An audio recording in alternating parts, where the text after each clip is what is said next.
Hello and welcome to the Daily Ramble here on Claret and Booze. My name's Gary and this is a new style of Daily Ramble that we're going to be doing over the next 6 weeks as we embrace the World Cup.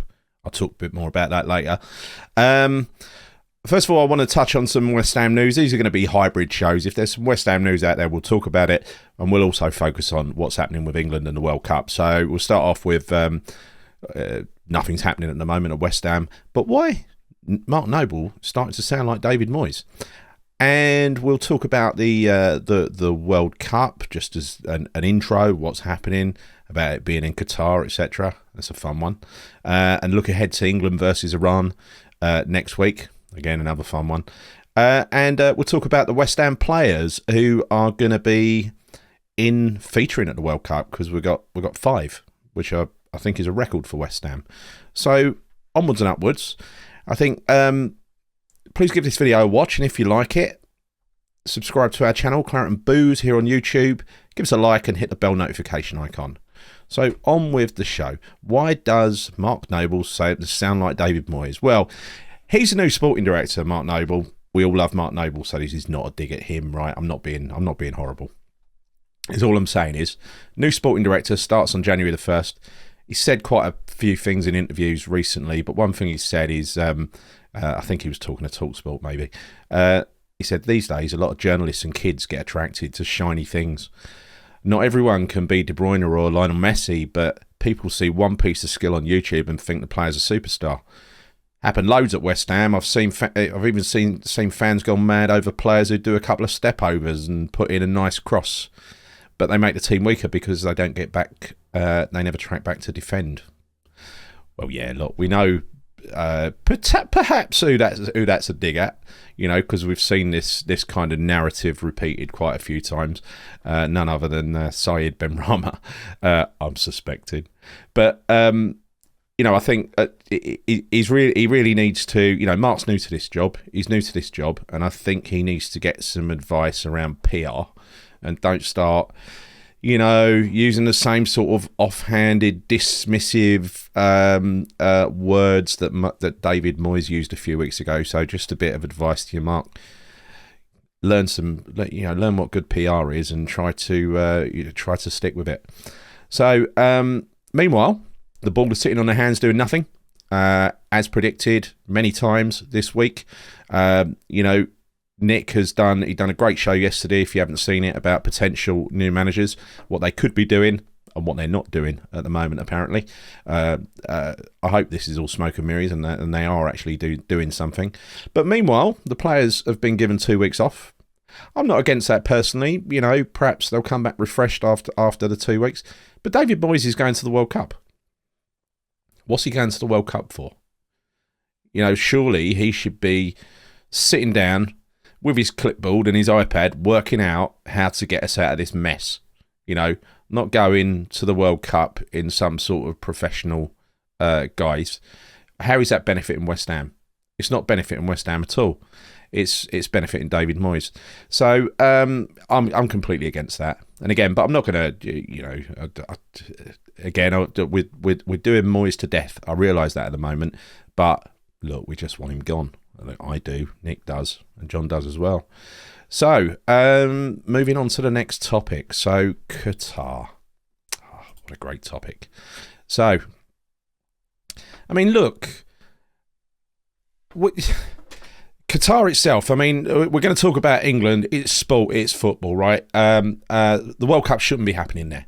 It shouldn't be happening in Qatar. We all know that. We all know this mid-season break came around because, FIFA awarded the World Cup diabolically to Qatar, not a footballing nation, not even an up-and-coming footballing nation. It was done through corruption. Even Sepp Blatter, the most corrupt of all the corrupt, he has admitted that they shouldn't have been given the tournament. Blimey, if Sepp Blatter's admitting it, it must be bad. It was going to be, when they won it, if you remember, it was going to be air-conditioned stadiums, and then people realised that they were a bit difficult to build, and besides, it's going to be 50-degree heat, so that'd take one hell of an air-conditioning system to make that work. So they reverted to a winter tournament to disrupt our season. I think it's disrupted our season personally. I think there's a fair few players who have probably been saving themselves to make sure they can play in the World Cup. Do I blame them? Maybe not. I might do the same in their situation. You know, World Cups, you only get a few in your career. They've got to take advantage of it, haven't they? But, you know, they've gone off Qatar with their tails up and gone and built a series of new stadiums around Doha. I think the furthest one's 40 miles from Doha. They're all in a little area. Approximately, according to experts, 6,500 approximately immigrant workers have died in constructing those stadiums. Qatar will only admit to 37, and if you look at the causes of those 37 deaths, still a lot by the way, they attribute a lot of them to suicide.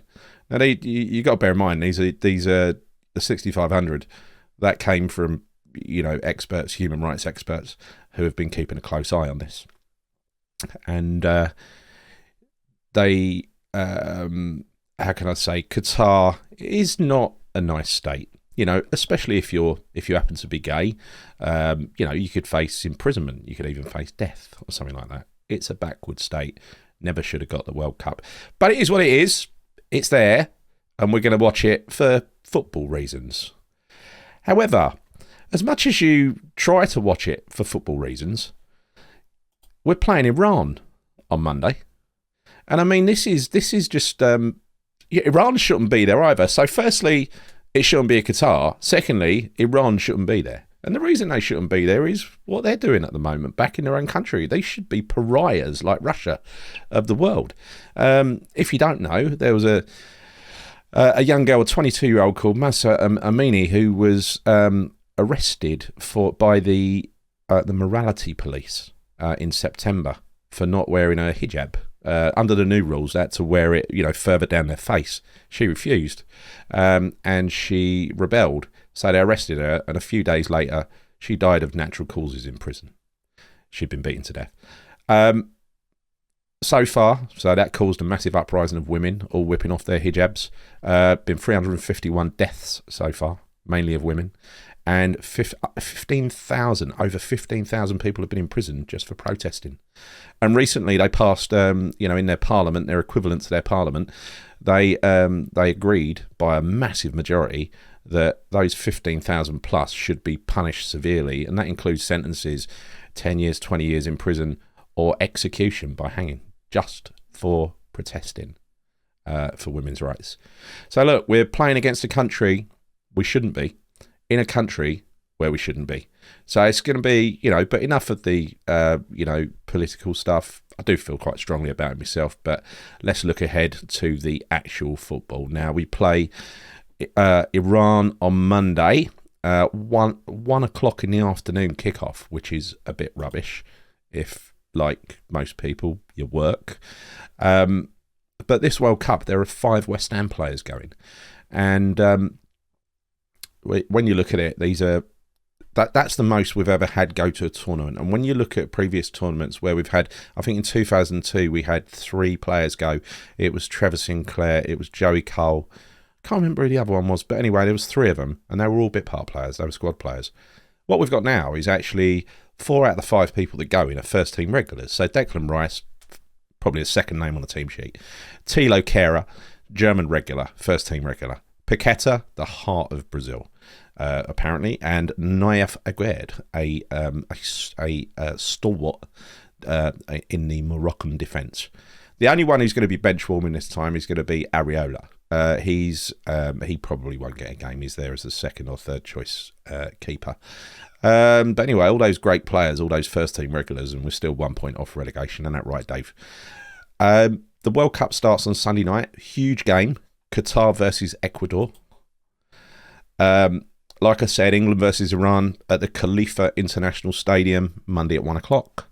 Other games that should be of interest to us, bearing in mind they feature West Ham players or they feature our competition. USA against Wales, Monday at 7 o'clock.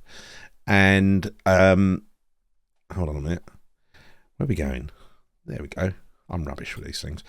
And then we've got Morocco against Croatia. So we see Naif Aguerd on Wednesday at 10 a.m. Bloody 10 a.m. Germany v Japan, Wednesday at 1 p.m. We'll see Kehrer in his natural habitat. Brazil versus Serbia. There's something that I'm really looking forward to seeing how Paqueta is utilised for Brazil. I think that's going to open my eyes a little bit, you know.